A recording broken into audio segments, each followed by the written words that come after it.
balita, iba naman ang sinasabi ng pamilya Kiram kaugnay sa dami ng mga biktima sa nangyaring sagupaan na yun sa Sabah. Si Raja Muda Agbimuddin Kiram naroon pa rin daw sa Lahad Datu. Mula sa lungsod ng Taguig, nakatutok live si Sherian Torres. Sherian? Yes, Mike, pasado alas 5 ng hapon, muling humarap sa media itong tagapagsalita ng Sultanato ng Sulu na si Abraham Ijirani. Dito sinabi niya ang nangyayari raw na pagra-round up at pagdampot sa mga undocumented Filipino refugees sa Samporna, Sabah. Itinawag daw ito kay Ijirani ng kapatid ni Raja Muda Agbimuddin Kiram na si Datu Alia Napia Kiram na nakabase sa Samporna.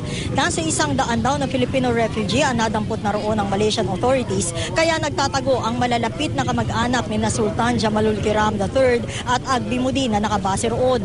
2:30 ng hapon daw huling nakausap ni Ijirani si Agbimuddin. Nasa Lahad Datu pa rin daw ito at pinamumunuan pa rin ang pakikipaglaban ng Royal Security Force sa Malaysian troops doon.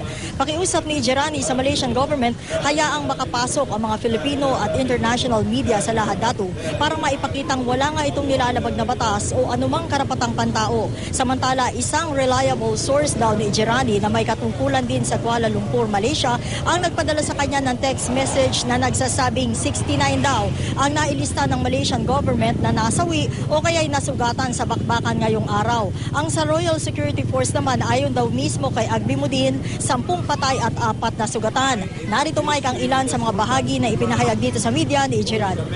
According to reliable source, that Malaysia will use its military might to attack the Raja Muda in view of big casualties that they suffered during the fight today.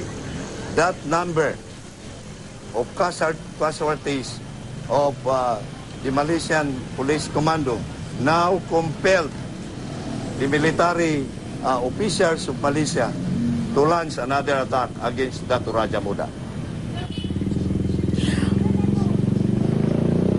Mike, ang kaninang hapon, pagitan ng alas 3 hanggang alas 4 ay umalis dito sa kanyang palasyo si Sultan Jamalul Kiram III kasama ang kanyang asawa at anak. Ayaw magpasama o ayaw magpakuha kung saan magpupunta ang mag-anak.